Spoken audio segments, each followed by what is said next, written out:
నమస్తే, welcome to AP7 AM. మన సౌర వ్యవస్థలోని భూమితో పాటు ఇతర గ్రహాలు, నక్షత్రాలు గుండ్రంగా ఎందుకు కనిపిస్తాయి? సిలిండర్ ఆకారంలోనో, క్యూబ్ ఆకారంలోనో లేదా మరేదైనా ఆకారంలో ఎందుకు ఉండవు? గ్రహ శకలాలు, తోకచుక్కలు మాత్రం ఇతర ఆకారాల్లో ఎందుకు ఉంటాయి? ఇందుకు కారణాలేమిటి? శాస్త్రవేత్తలు ఏం చెబుతున్నారు? ఇలాంటి ఆసక్తికర విషయాలు తెలుసుకుందాం. వాస్తవానికి మనందరం అనుకుంటున్నట్టుగా గ్రహాలు గుండ్రంగా ఉండవట. ఆ మాటకొస్తే మన సూర్యుడు సైతం పూర్తిగా గుండ్రటి నక్షత్రం కాదని శాస్త్రవేత్తలు చెబుతున్నారు. అంతరిక్షంలో పరిభ్రమించే గ్రహాలు, నక్షత్రాలన్నీ కూడా కాస్త అండాకారంలోనే ఉంటాయని అంటారు. అంటే ఓ బాస్కెట్ బాల్ పై ఎవరైనా కూర్చుంటే దాని ఆకారం ఎలా కనిపిస్తుందో గ్రహాలు, నక్షత్రాలు అలా ఉంటాయని వివరిస్తున్నారు. సాంకేతిక పరిభాషలో చెప్పాలంటే గ్రహాల చుట్టుకొలత వాటి మధ్య రేఖతో పోలిస్తే ధ్రువాల మధ్య కాస్త తక్కువగా ఉంటుంది. అంటే భూమి మీద ఒక వ్యక్తి ఉత్తర ధ్రువం నుంచి దక్షిణ ధ్రువం వరకు నడుచుకుంటూ వెళ్లి తిరిగొస్తే అప్పుడు ఆ వ్యక్తి నడిచిన దూరం 39,931 కిలోమీటర్లు అవుతుంది. కానీ అదే వ్యక్తి భూమి మధ్య రేఖ మీదుగా నడిస్తే ఆ దూరం కాస్త పెరుగుతుంది. భూమధ్య రేఖ వద్ద భూమి చుట్టుకొలత 40,070 కిలోమీటర్లుగా ఉండటమే దానికి కారణం.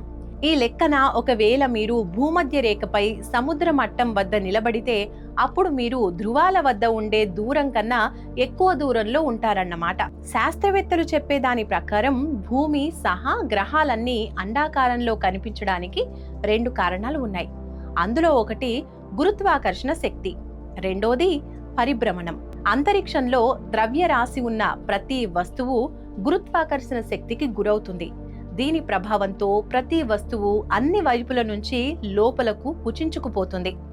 ప్రతి వస్తువులోని అణువులన్నీ దాని మధ్య భాగంలోకి చేరుకునేలా గురుత్వాకర్షణ శక్తి నెట్టేస్తుంది. ఒక వస్తువు ద్రవ్యరాశి పెరిగే కొద్దీ దాని స్వీయ గురుత్వాకర్షణ శక్తి కూడా పెరుగుతుంది. ఇలా ఒక వస్తువు ద్రవ్యరాశి నిర్దేశిత పరిణామాన్ని దాటిపోతే దాని గురుత్వాకర్షణ శక్తి విపరీతంగా పెరిగిపోతుంది. ఫలితంగా ఆ వస్తువు పూర్తిగా లోపలకు కుంగిపోయి గోళాకారంలో మారుతుంది. కానీ అదే సమయంలో పరిభ్రమణ వేగం ఆ వస్తువును నిరంతరం బల్లపరుపులాగా మార్చేందుకు ప్రయత్నిస్తూ ఉంటుంది. దీనివల్ల ఆ వస్తువు మధ్య భాగం ఉబ్బెత్తుగా మారుతుంది. వేగం ఎంత ఎక్కువగా ఉంటే దాని మధ్య భాగం అంత ఉబ్బెత్తుగా పెరిగిపోతుంది. అందుకే మన భూమి సహా ఇతర గ్రహాలు, నక్షత్రాలు కాస్త అండాకారంలో ఉంటాయి. అయితే మన సూర్యుడి అత్యంత భారీ గురుత్వాకర్షణ శక్తి, తక్కువ పరిభ్రమణ వేగం వల్ల అది దాదాపుగా గోళాకారంలో కనిపిస్తుంది.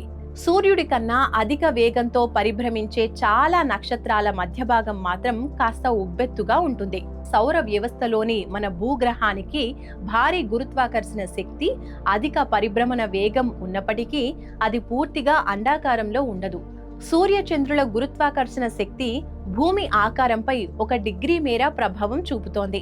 అలాగే భూమి అడుగున ఉండే భూఫలకాలు కూడా మన గ్రహం ఆకారంపై ప్రభావం చూపుతున్నాయి. దీంతో భూమి ఒక ముద్దలాగా కనిపిస్తుంది. అందుకే భూమి ఆకారం ధ్రువాలతో పోలిస్తే భూమధ్య రేఖ వద్ద 0.3% వెడల్పుగా కనిపిస్తుంది. అదే గురుగ్రహంపై ఈ తేడా మరింత స్పష్టంగా కనిపిస్తుందని శాస్త్రవేత్తలు చెబుతున్నారు. గురుగ్రహంలోని ధ్రువాలతో పోలిస్తే దాని మధ్యరేఖ ప్రాంతం ఏకంగా 7% వెడల్పుగా కనిపిస్తుందని లెక్కగట్టారు. అందుకే గురుగ్రహం శనిగ్రహంతో పోలిస్తే భూమి కాస్త గోళాకారంలో కనిపిస్తుందని వివరిస్తున్నారు. గ్రహాల ఆకారం తెలుసుకున్నారు సరే, మరి వాటి ఉపగ్రహాల సంగతి ఏంటంటారా? గ్రహాలతో పోలిస్తే ఉపగ్రహాల గురుత్వాకర్షణ శక్తి తక్కువ. అలాగే వాటి పరిభ్రమణ వేగం కూడా స్వల్పమే. అందుకే వాటి ఆకారం మరింత భిన్నంగా ఉంటుందని శాస్త్రవేత్తలు అంటున్నారు. ఉదాహరణకు అంగారక గ్రహం చుట్టూ 2 ఉపగ్రహాలు పరిభ్రమిస్తున్నాయి. కానీ వాటి వేగం వాటిని కాస్త అండాకారంలో మార్చేంతగా లేదు. అందుకే ఆ 2 ఉపగ్రహాలు ఆలుగడ్డ ఆకారంలో కనిపిస్తాయని శాస్త్రవేత్తలు వివరిస్తున్నారు. అలాగే గ్రహ శకలాలు, తోకచుక్కల వేగం తక్కువ గురుత్వాకర్షణ శక్తి వల్ల అవి గోళాకారంలో కాకుండా వివిధ ఆకారాల్లో ఉంటాయని చెబుతున్నారు. గ్రహాల తరహాలోనే నక్షత్రాల మధ్య భాగం కూడా కాస్త ఉబ్బెత్తుగా ఉంటాయి. భూమికి 16.8 కాంతి సంవత్సరాల దూరంలో ఆల్టైర్ అనే నక్షత్రం ఉంది. భూమి నుంచి రాత్రిపూట ఆకాశం వైపు చూస్తే అత్యంత ప్రకాశవంతంగా కనిపించే నక్షత్రాల్లో ఆల్టైర్ కూడా ఒకటి. దీని వేగం ఎంత ఎక్కువ అంటే కేవలం 10.4 ఎర్త్ అవర్స్ లో దాని పరిభ్రమణం పూర్తవుతుంది.